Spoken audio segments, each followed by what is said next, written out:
Good morning, and a warm welcome to your show, Sunny Mornings San Francisco. I'm your host, Melissa, and it's Tuesday, May 12th. You'll be interested to know. 100 years ago, today, in 1926, Roald Amundsen and Umberto Nobile completed a daring first flight over the North Pole in a dirigible, navigating icy skies and proving polar air travel was possible.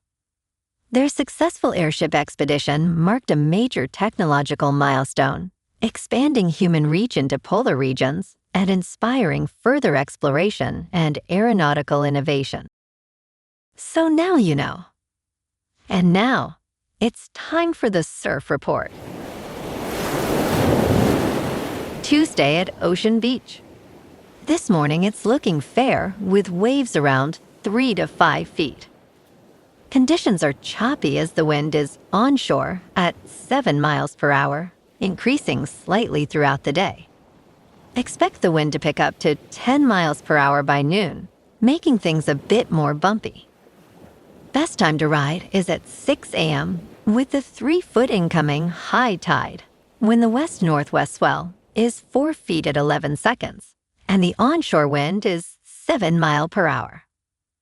The first high tide on Tuesday will be 4 feet just after 8:30 a.m., followed by a 1-foot low tide at 2:15. The nearshore buoy in San Francisco Bar reads 60 degrees for the water temperature.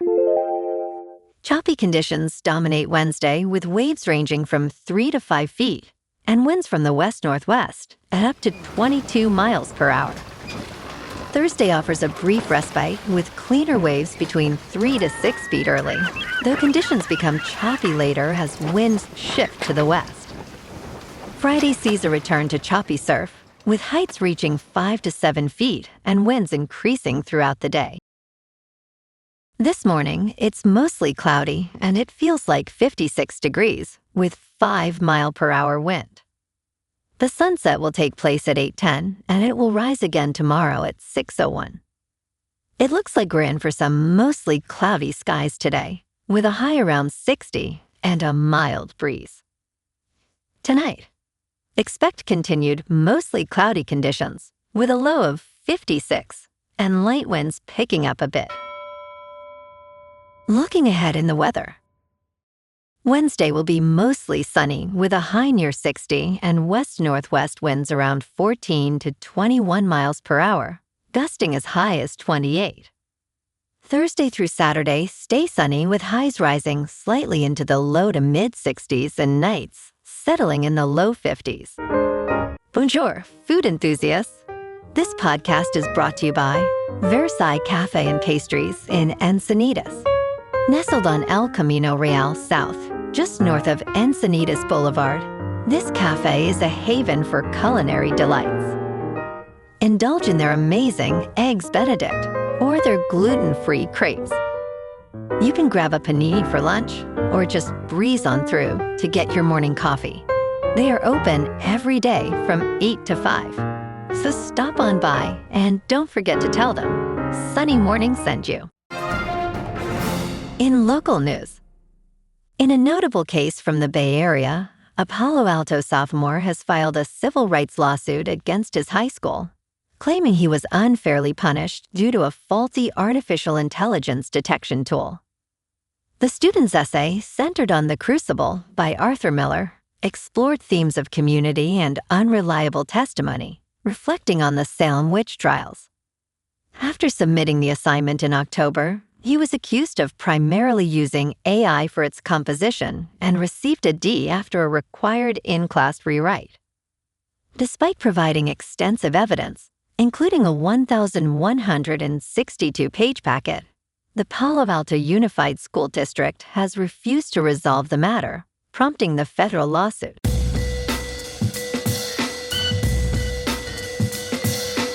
Now on to sports. Trading card market sales reached record highs in April, driven by Cooper Flag and Pokemon. A pair of 7-figure private sales and a new all-time high for grading activity highlighted another impressive month for the trading card market. Sales tracker Card Ladder recorded more than $616 million in online secondary market sales for the industry, marking the highest single month recorded by the tool since its reporting began in 2024. April's total is the fourth consecutive record month recorded by Card Ladder. Trading card grading also reached an all-time high in April, with more than 3.1 million cards graded by third-party authenticators.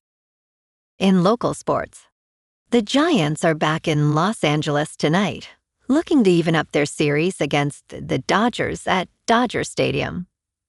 Adrian Hauser takes the mound against Yoshinobu Yamamoto with first pitch at 7:10. San Francisco has got some momentum heading into this one. They won 2 straight before dropping game, won 9-3 yesterday. But that loss stings a bit when you are sitting at 17-24. The Dodgers are one of the division's best, so this matchup matters in the standings picture.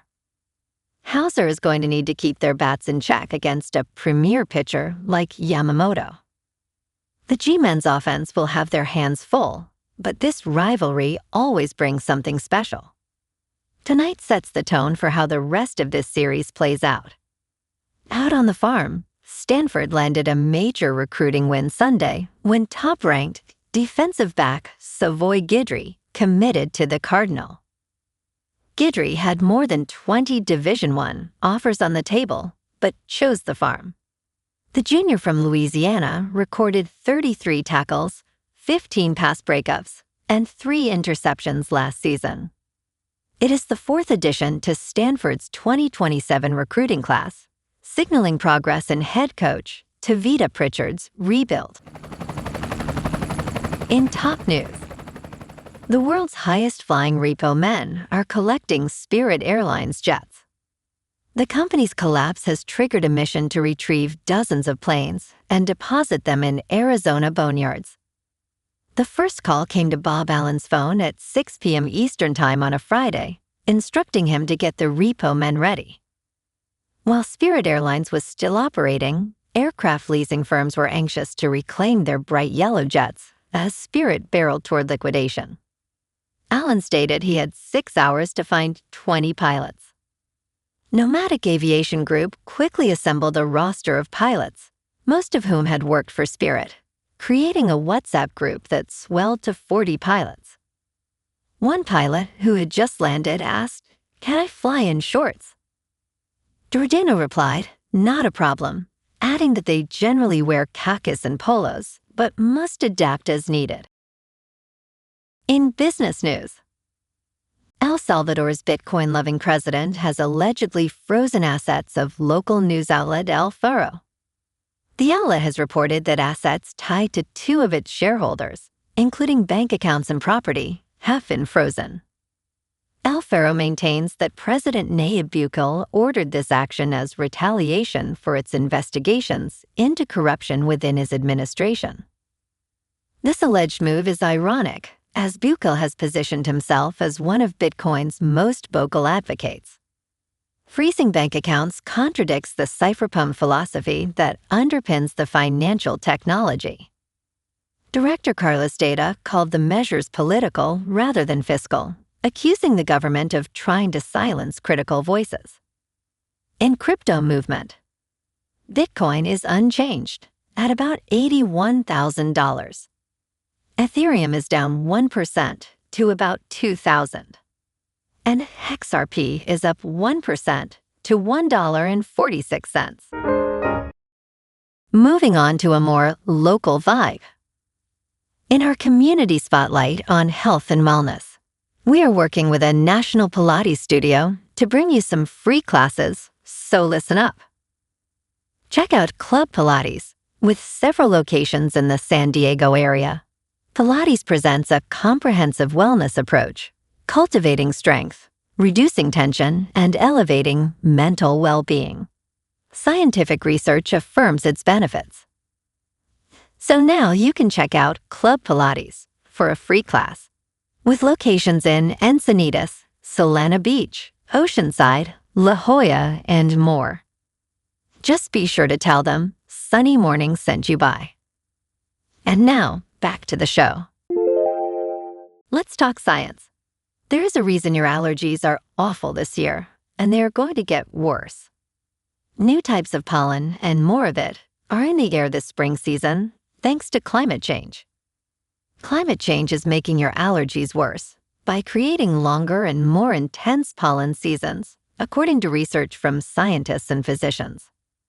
Paul Beggs, an environmental health scientist, states, "We know that climate change is leading to greater amounts of pollen in the atmosphere." AccuWeather's 2026 United States allergy forecast predicts more high pollen days this year, driven by storms and temperature swings. Brett Anderson, a climate expert, adds, "The seasonal allergy season in America is expanding." And in entertainment news, Aaron Paul has joined the cast of Fallout Season 3.